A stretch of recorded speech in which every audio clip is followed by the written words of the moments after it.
شخصیت اصلی از خواب بیدار میشه و کلیدی رو از رو زمین بر میداره. او کمی جلوتر میره و شخصی رو روی زمین پیدا میکنه که چشمش رو قطع کردن و زبونش رو بریدن. پس اون سعی میکنه که به این شخص کمک کنه.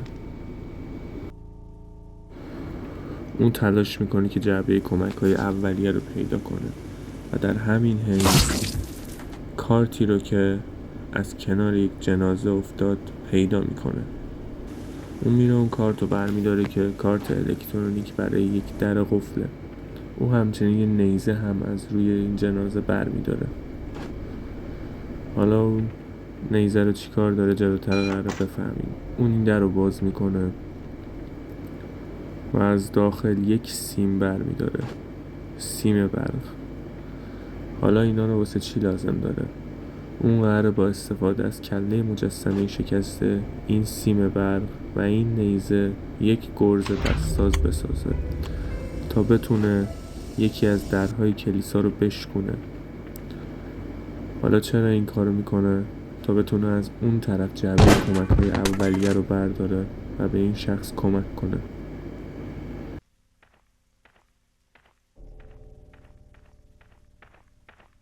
شخصیت اصلی ما کمی جلوتر میره و از داخل یکی از اتاق‌ها چاقویی رو برمیداره. ولی وقتی که میخواد این چاقو رو برداره با یک علامت عجیب روی دیوار مواجه میشه.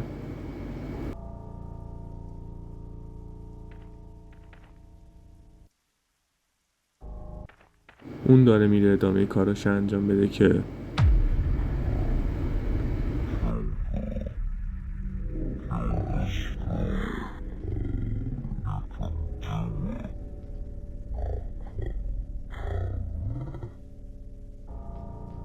بعد از اینکه این صداهای عجیب رو تو سرش شنید، رفت و دست جنازه دکتری که اونجا مرده بود رو قطع کرد.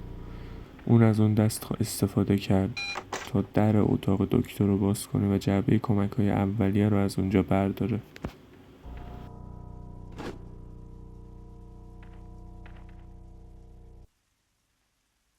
ولی وقتی که رفت به اون شخص کمک کنه با جنازه اون روبرو شد که رو دستش نوشته 666. اون به سمت راه خروج حرکت کرد و وقتی که داشت میرفت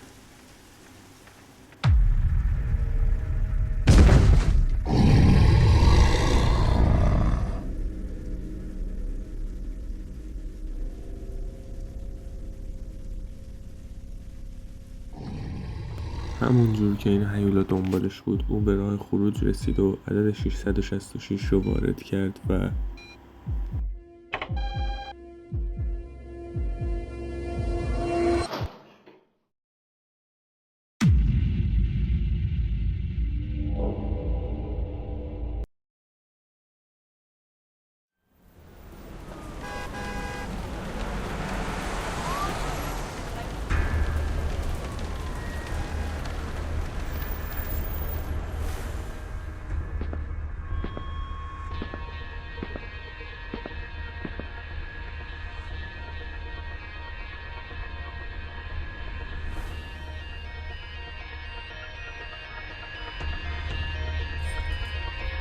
با شروع این اپیزود میفهمیم که کلیدی که در اپیزود قبلی از رو زمین برداشتیم متعلق به یکی از واحدهای آپارتمان گیزا هست که به نظر واسه خود شخصیت اصلیه.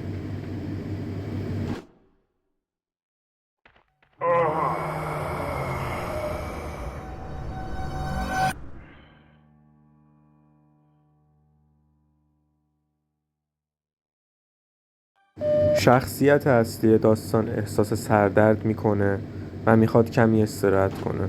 اون اول چاقو رو برمیداره و بعد از آشپزخونه میره و یک نوشیدنی رو از یخچال برمیداره و اون رو داخلی لیوان میریزه و میره که با خیال راحت واسه خودش استراحت کنه.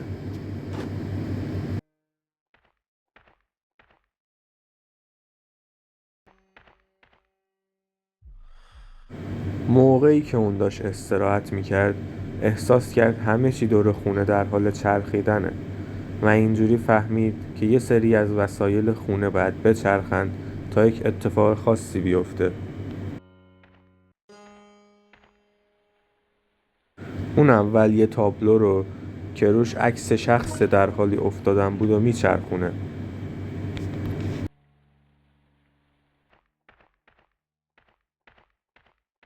و بعد از اون تابلویی که روش اسم الله نوشته شده رو میچرخونه و در یک اتاق باز میشه.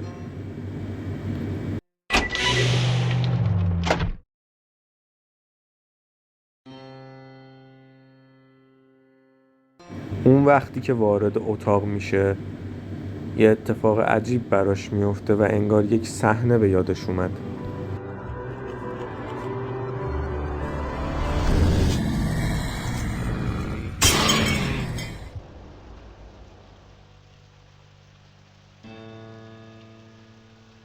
اون وقتی که میخواد در کشو رو باز کنه میفهمه که به یه حلقه نقره‌ای هم نیاز داره.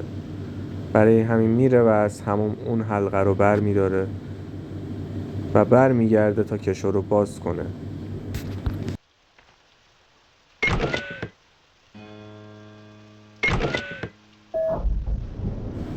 داخل کشو یک اسلحه، کلید واحد 133 همین آپارتمان و کارت بانکی رو میبینیم که روش اسم سینا تنتا نوشته شده و از اینجا میفهمیم که اسم شخصیت اصلی ما سینا هستش.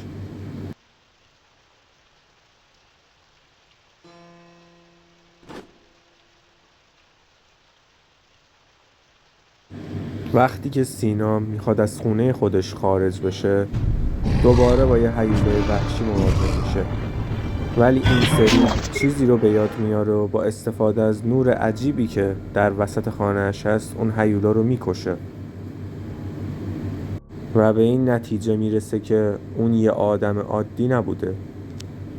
بعد از اون از خونه خودش بیرون میره و میخواد به سمت آپارتمان واحد 133 حرکت کنه که ناگهان یه اتفاق عجیب براش میفته.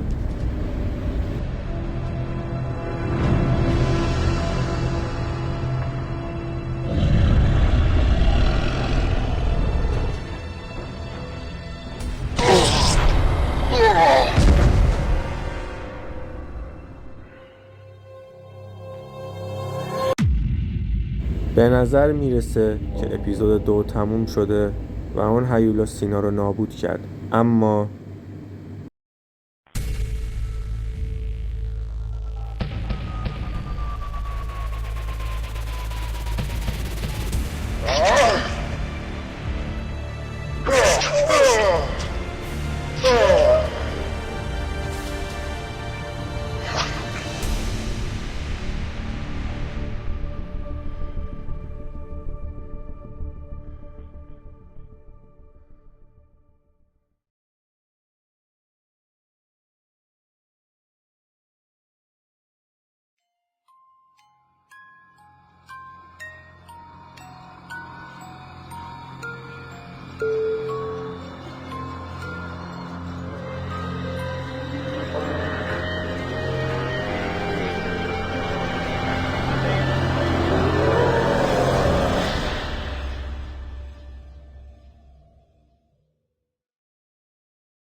اپیزود 3 با سینا داخل واحد 133 شروع میشه و سینا میخواد بفهمه که این آپارتمان واسه کیه و اون شخص چه ارتباطی باهاش داره. سینا میخواد کارت اعتباری که داخل آبی دارای برق افتاده برداره. اون میره بالا و در گلدون کارتی رو میبینه که به نظر کارتی برای باز کردن در بغلیه. او کارت رو داخل در بغلی میکنه و با در دوم مواجه میشه که با یه حسگر دست باز میشه. پس اون دست خودش رو میذاره و اون در رو باز میکنه. اون بطری رو میبره و بر میداره و میره به طبقه بالا، یک قلاب ماهیگیری شکسته بر میداره و اونو به لوله‌ای میبنده. بطری هم میذاره رو سر اون لوله و میره که اون کارت رو برداره. وقتی سینا اون کارت رو بر میداره میفهمه که نصف کارت سر جاش نیست و کنده شده. اون وقتی که روی کارت رو میخونه میبینه که صاحب کارت شخصی با فامیلی میتینه و روش هم عددهای 11 و 48 نوشته شده که احتمالاً اسم یه سازمانه که رئیس این کار، صاحب این کار توش کار میکرده. وقتی سینا میخواد از آپارتمان بره، صدای باز شدن در رو میشنوه. این شخص به سینا میگه که حدس میزدم اینجا باشی. اگه به فانوس بگم که اینجا پیدات کردم خیلی تعجب میکنه. و سینا هم گفت چی داری میگی؟ من نه فانوس رو میشناسم من نه تو رو. این شخص بهش میگه پس بیا بریم تا فانوس همه چی رو یادت بیاره. ولی وقتی میبینه که سینا جوابشو نمیده،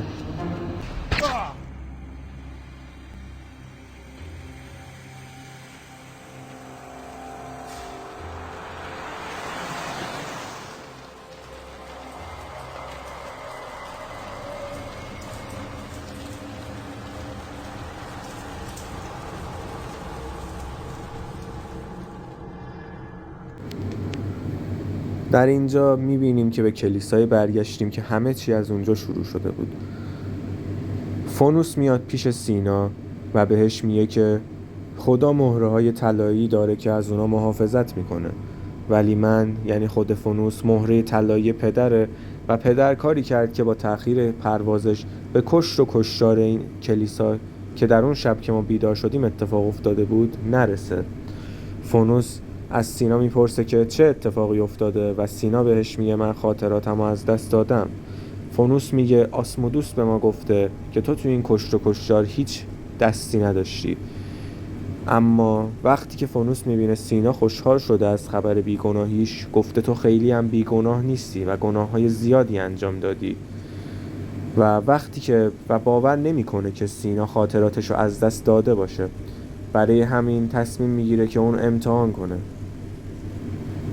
فانوس به آمادو میگه که چکمه قرمز رو بیاره جلوی سینا و به سینا میگه بکشش. سینا اول نمیخواد این کار رو انجام بده، ولی فانوس بهش میگه این شخص به تو بدیهای زیادی کرده پس بکشش.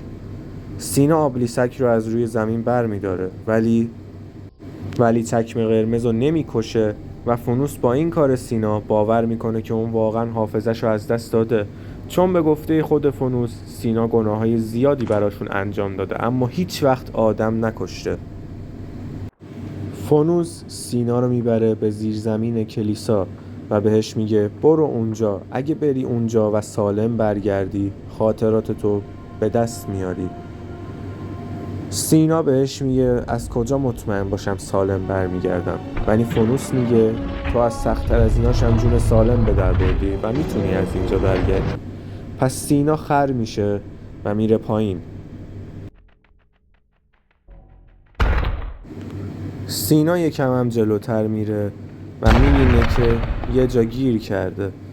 اون فکر کرد که قراره اینجا بمونه، ولی یه چیز خاصی یادش میاد.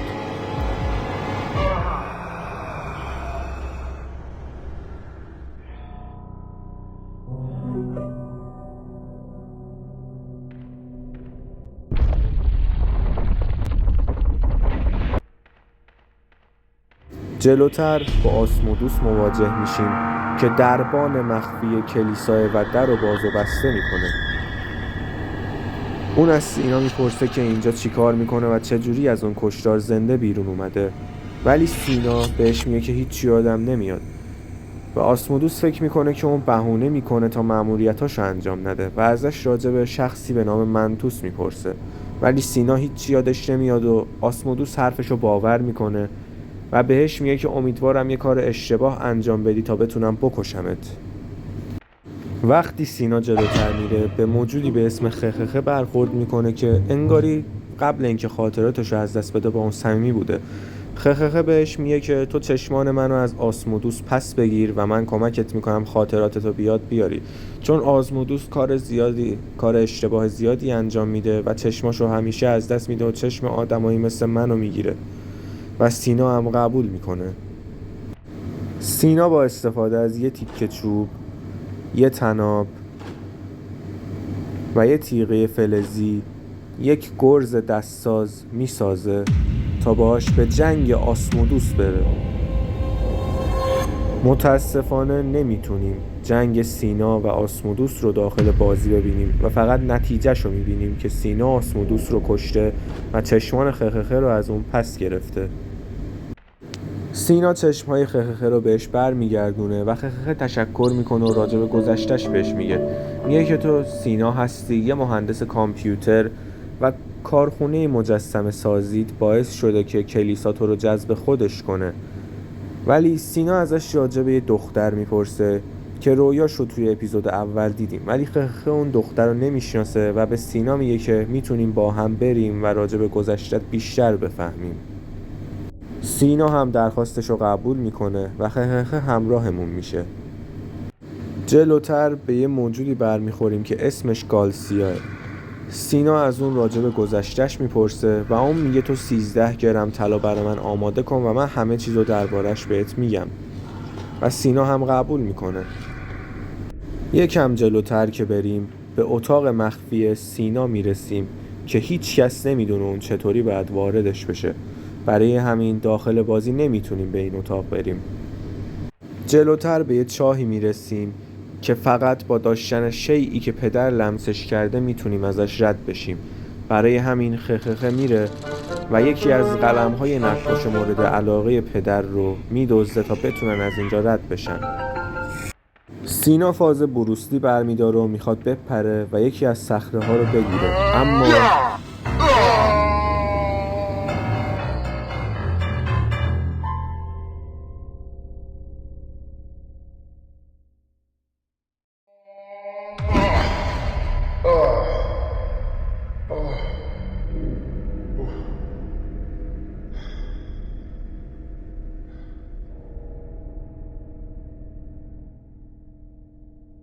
سینا به خخخه میگه که هیچ چیش نشده و میخواد به مسیرش ادامه بده، ولی وقتی که یکم راه میره میبینه که نمیتونه راه بره و کمرش خیلی درد میکنه. پس خخخه براش 14 تا از دونه هایی که قدرت ماورا طبیعی دارن جمع میکنه که میتونن هر زخمی رو درمان کنن و با استفاده از اون به سینا کمک میکنه. سینا میخواد دونه ها رو بخوره که یهو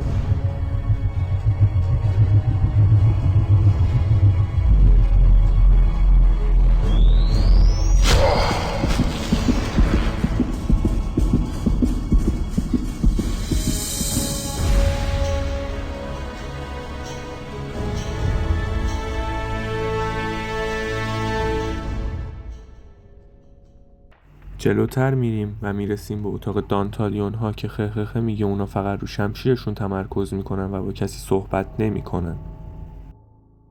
وسط راه به حفره سرخ هم میرسیم که اتاق پدره و خخخه میگه پدر فقط کسایی که مورد اعتمادشن رو بهش راه میده. و جلوتر به گالو میرسیم که نگهبان در پدره و پدر بهش گفته که نذاره کسی از اونجا رد بشه. سینا تصمیم میگیره با شمشیر دانتالیون ها اونو بکشه. پس میره پیش دانتالیون ها تا ازشون درخواست کنه شمشیرشون رو بهش بدن، ولی دانتالیون ها در ازای شمشیر روح سینا رو ازش میخوان و سینا هم روحش رو بهشون میفروشه، ولی به خخخه میگه که من روحمو به اونا نفروختم و هر وقت دانتالیون ها اومدن سراغم براشون آمادم. سینا میره با گالو مبارزه کنه که خدا رو شکر این سری صحنه مبارزش رو نشون میدن.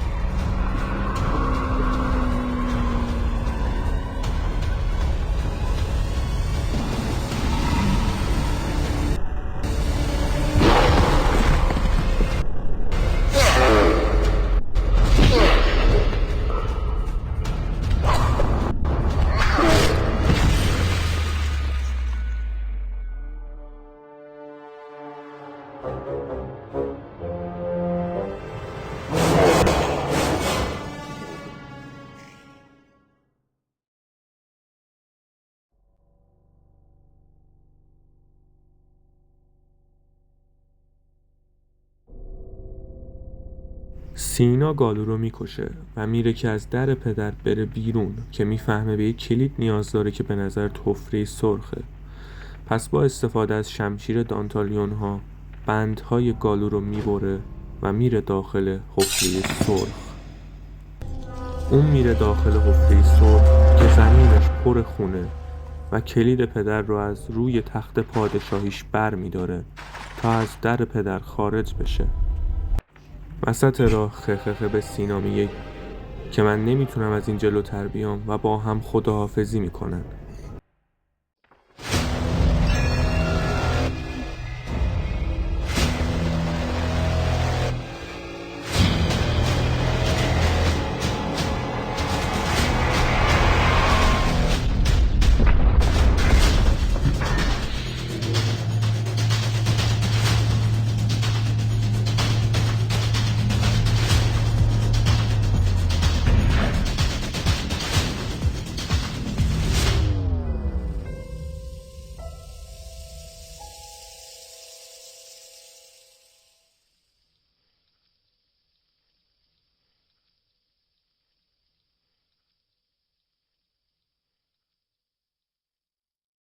فانوس از دیدن سینا پشماش میریزه و بهش میگه که اون در مخصوص پدره، چطوری از اون در خارج شدی؟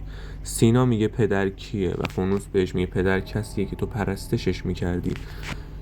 فانوس راجع به هدف کلیسای خورشید به سینا میگه و میگه که ما میخوایم آدمای عادی رو نجات بدیم و سازمانی به نام 41148 مردم عادی رو میکشه و سینا جوگیر میشه و میگه که به من یه بمب بدین تا ساختمون اون سازمان رو منفجر کنم. فانوس هم میگه برو پیش آمادو و بمب رو بگیر. سینا میره پیش آمادو که بمب رو بگیره، ولی آمادو اول گردن نمیگیره و بهش میگه اگه بمب میخوای اول اتاق مخفی تو نشونم بده، منم بمب رو بهت میدم. سینا قبول نمیکنه و میخواد بره که میبینیم که توی این کلیسا اسلحه خونه‌ای مخفی است، ولی آمادو به سینا فقط یه گوشی میده که توانایی منفجر کردن یک ساختمون 50 طبقه رو داره و وقتی سینا میخواد بمب رو بگیره یه کاتسین خیلی خفن ازش میبینیم.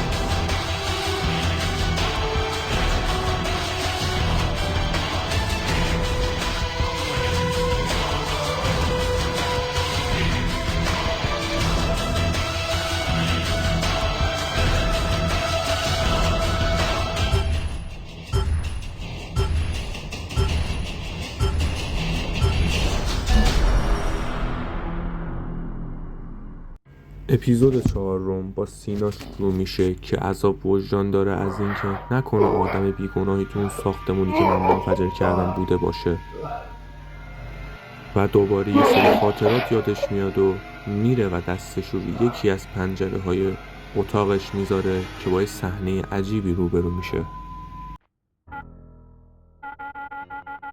شاید باور نکنین کد این قفل چی باشه.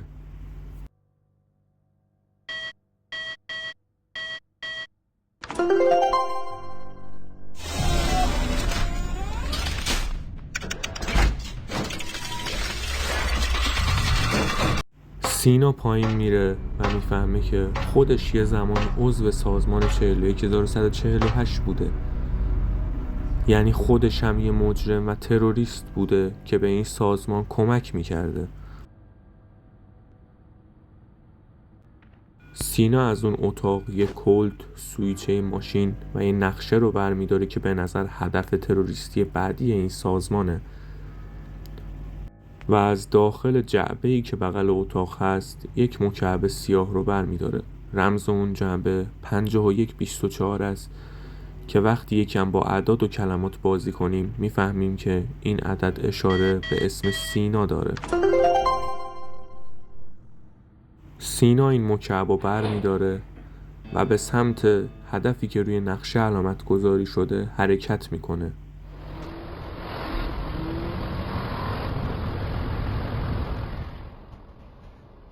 اون به یه جایی که نابود شده میرسه و با خودش میگه اینجا چجوری قراره هدف تروریستیشون باشه وقتی که چیز خاصی اینجا نیست.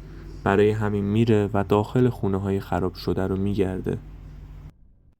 اون داخل یکی از خونه ها در مخفی رو باز میکنه و وقتی که میره داخل اون در،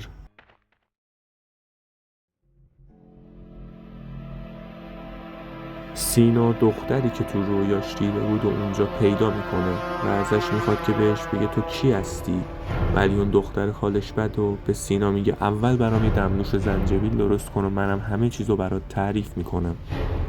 سینای مظلوم داستان ما هم قبول میکنه. سینا دمنوش رو درست میکنه و به این دختر میده.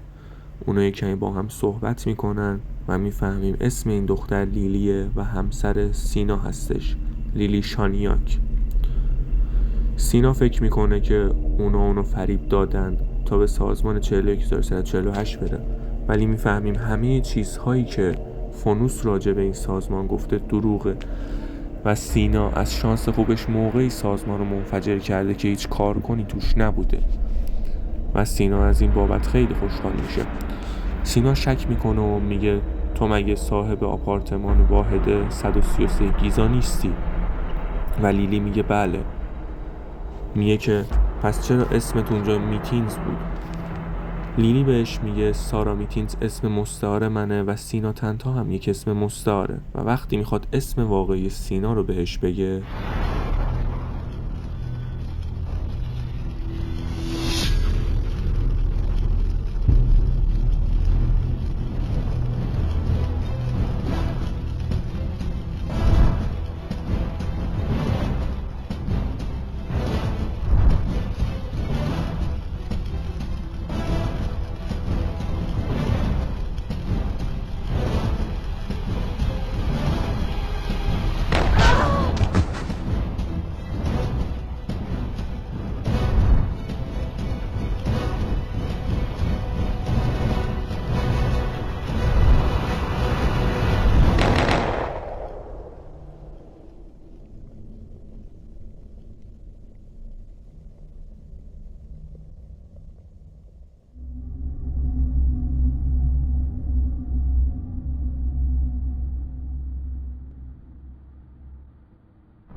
سینا میره پیش آرش و ازش راجع به لیلی میپرسه و میفهمه که لیلی مرده و میخواد از آرش راجع به سازمان 41348 بپرسه، ولی آرش میگه اول برو سوپ بخور بعد بیا و حرف میزنیم. سینا سوپ میخوره و میره پیش آرش. اون با آرش میگه که باید انتقام لیلی رو بگیریم، ولی آرش میگه تو هدفش رو ادامه بده. اون میگه که کلیسای خورشید کلیساییه که تفکرات غلط پدر رو ترویج میکنه و هدف سازمانشون جلوگیری از تفکراتیه که این کلیسا ترویج میکنه. میگه این کلیسا تحت حاکمیت پدر که همون شیطان رجیمه داره کنترل میشه. سینا میگه باید پدر رو بکشیم، ولی آرش میگه به جاش مهره اصلیشو بکش چون پدر رو نمیتونی بکشی. اسم مهره اصلیش آلیستر، رئیس اون کمپانی سرکله. سینا عجله داره و میخواد بره آلیستر رو بکشه که آرش بهش میگه اول 2 کپسول رو پر کن و بعدش من کمکت میکنم. سینا هم قبول میکنه.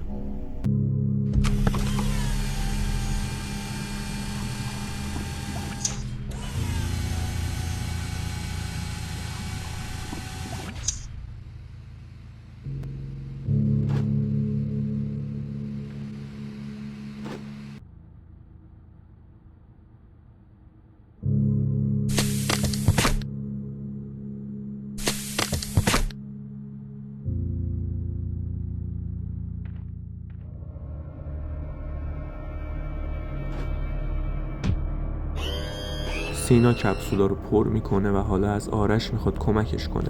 آرش میگه باید ماسک آمادو رو صورتت بذاریم که حتی صدات هم شبیهش میکنه و اگه مثل خودش رفتار کنی هیچ کس نمیفهمه که تو اون نیستی. و میفهمیم کمپانی سرکل داره نوشیدنی هایی تولید میکنه که در اون از خون انسان ها استفاده میکنه و با استفاده از نوعی بمب شیمیایی که انسان ها رو به یه تکه گوشت تبدیل میکنه، خون اون گوشت ها رو بیرون میکشن و داخل نوشیدنیشون میریزن. آرش به سینا میگه تو باید خودتو شبیه آمادو کنی با ماسکی که حتی صدات هم شبیه اون میکنه و بری و از فونوس حرف بکشی و بفهمی این مراسم امشب کجا برگزار میشه تا تو پخش زنده تمامی جرمهای کمپانی سرکل رو لو بدیم و سینا هم قبول میکنه. اونها ماسک رو آماده میکنن و آرش به سینا میگه وحشتناک شدی. سینا هم احساس راحتی نمیکنه و آرش بهش میگه اشکالی نداره زودی تموم میشه و بهش میگه مراقب خودت باش و سینا تعجب میکنه. سینا به کلیسا برمیگرده و اونجا گالسیا رو میبینه و میفهمیم که جنا میتونن زیر این ماسک ها رو ببینن. گالسیا به سینا میگه آفریدگاری وجود نداره و دنیا از یه انفجار به وجود اومده و وقتی سینا ازش میپرسه که اون انفجار از کجا به وجود اومده، فونوس میگه مقدماتو آماده کن، امشب مراسم برگزار میشه. وقتی سینا ازش راجع به محل مراسم میپرسه، فونوس بهش میگه درست سینا رو کشتی ولی فکر نکن گوه بزرگی هستی و سینا بهش میگه مطمئنی مرده و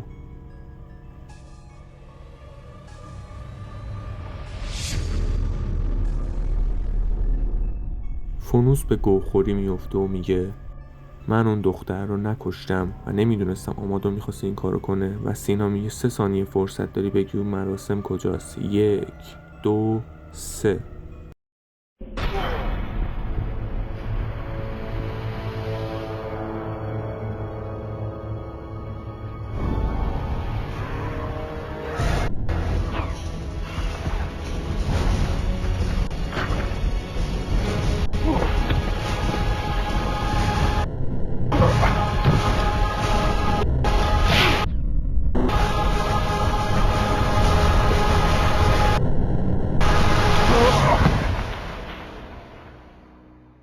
سینا GPS به زخم توی پای آمادو وصل میکنه و محلی که آمادو بهش میره رو به اعضای کمپانی میفرسته و خودش هم به سمت اونجا میره. سینا با گول زدن نگهبانهای طبقه 1 و 3 به طبقه آخر میره که شاید باورتون نشه اونجا با کی روبرو میشه.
سینا کارت اتاق آلیستر رو از جیب آمادو برمیداره و میره به سمت اتاقی که لایو پخش میشه.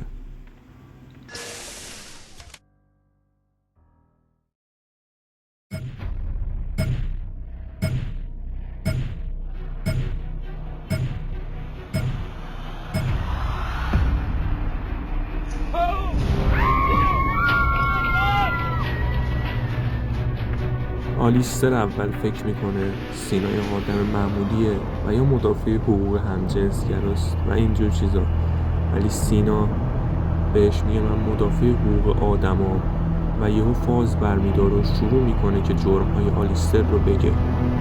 سینا وقتی در مورد ترورها و و فرمول ساخت نوشیدنی آلیستر تو پخش زنده صحبت میکنه. آلیستر یه دفعه کفری میشه و